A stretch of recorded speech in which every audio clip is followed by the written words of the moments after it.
Alhamdulillahi Rabbil Alameen. Allahumma salli ala Muhammadin wa ala alihi wa sahbihi wa sallam. One of the ways that we can test the truthfulness or the veracity of any message or any claim to revelation is by examining the life and the behavior of the person who claims to carry the message. In this case, of course, we're going to look at the life of the Prophet Muhammad, may God's peace and blessings be upon him. And we are going to look at the life of the Prophet Muhammad in an analytical sense, in a rational way. We want to ask ourselves or pose three simple questions, or three variant possibilities. The first possibility is that the Prophet Muhammad, or that any person in fact who claims to be a prophet, who claims to be receiving revelation from God, we can apply these possibilities to that individual, or in fact any individual who's making a claim about anything. The first possibility is that that individual is a liar. That individual knows that they are not receiving revelation from God, and they purposefully go out to deceive people concerning this issue. Now obviously such a character, such a personality would display various characteristics, and that there are certain things that would necessitate the effectiveness of such a deception. We'll examine those issues just in a minute. The second possibility is that the individual is not a liar. The individual sincerely and truly believes that they are receiving revelation from God, but they are deluded. They are perhaps suffering from some type of psychotic mental condition. Perhaps they are suffering some form of delusion, but the person sincerely and truly believes that they are a messenger from God. They are not lying, they are not deceiving, they actually truly believe it. And such an individual will also display certain characteristics, certain attributes, certain ways of behaving. And the third possibility is, of course, that that individual is telling the truth. That individual actually is indeed receiving revelation from God. What we want to do is apply this analytical approach to the Prophet Muhammad. And we don't have time to examine in depth and in detail the whole life and the character of the Prophet Muhammad. So what we want to do today very briefly is begin by discussing what the opponents of Islam have said in their arguments about the Prophet Muhammad. Now, being opponents of Islam, of course, they are not prepared to accept the third alternative, that Muhammad, may God's peace and blessings be upon him, was a prophet. So they have to find some other explanation. They have to come to some other conclusion as to why Islam is the way it is. How did the information in the Quran come to be the way it is? How do we explain the behavior and the life and the teachings of Prophet Muhammad and the whole of Islam? Since they can't accept that he is a prophet of God, they must find an alternative explanation.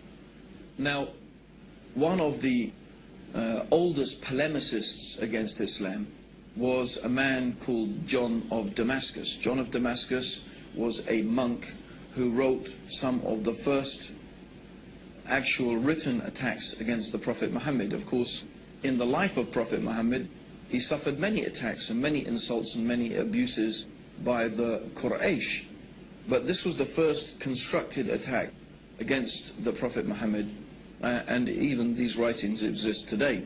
And John of Damascus posited the argument that Muhammad had invented Islam. He was a liar. The whole thing was contrived, the whole thing was invented.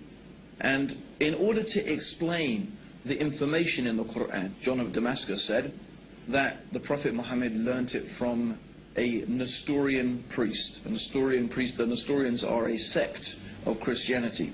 And he claimed that all of this information was learnt from a Nestorian priest, and others have proposed the same type of idea, that he had someone from whom he was gathering all of this information, maybe some priests, maybe some rabbis, but anyway, this information must have come from some human source, someone who was well versed, someone who was knowledgeable in religious affairs, in legal affairs, and so on and so forth, who was feeding Muhammad this information. And that Muhammad invented this whole religion for his own personal gain.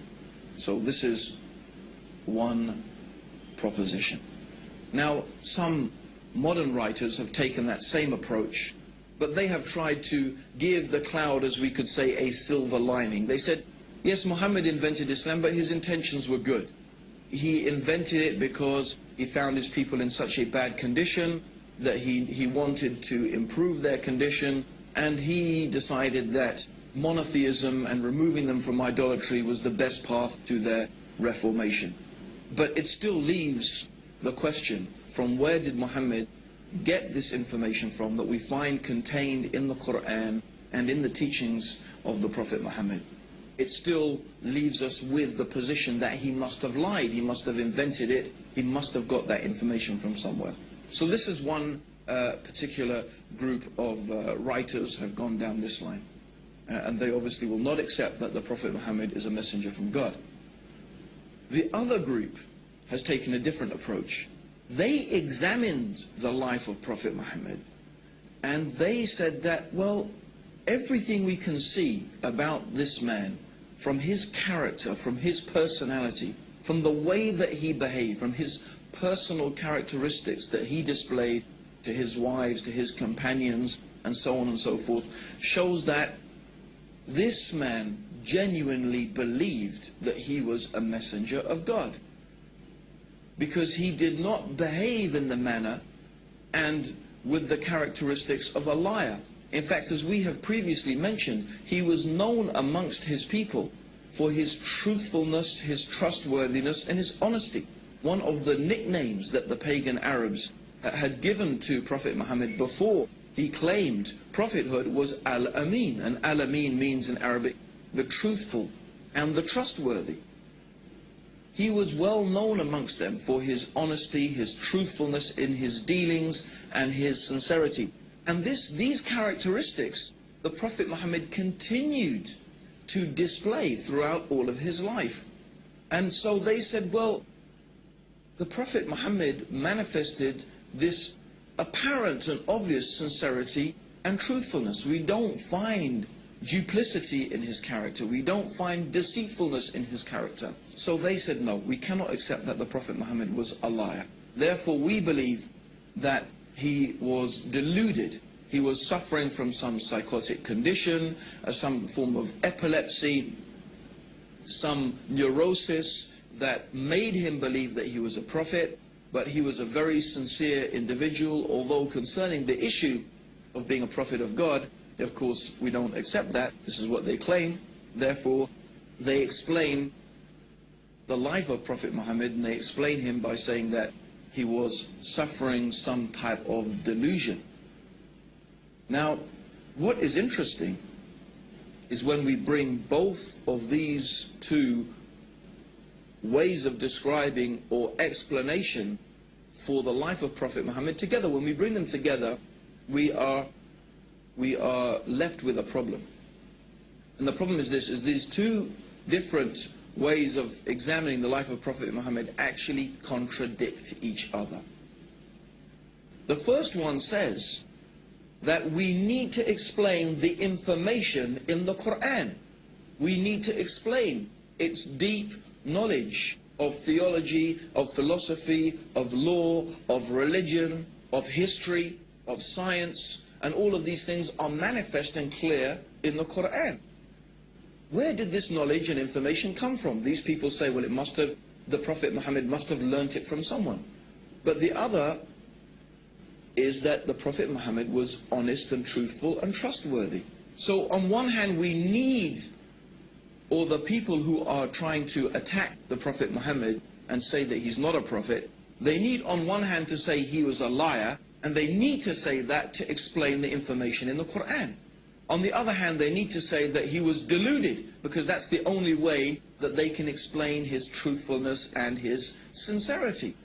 But of course, somebody can't be a liar and be deluded both at the same time. You can't be a liar and be deluded both at the same time. You can only have one or the other. But they need both in order to completely and properly explain the life of Prophet Muhammad. Let's further explain that. If you are deluded and you think that you are a messenger of God, when someone asks you a question or when you are confronted with a problem, you don't think, oh, let me run off and ask my source of information, my rabbi or my priest who's teaching me things, because you don't need to, because you think God is going to reveal that to you. So a deluded person does not go off seeking information from someone or somewhere, because that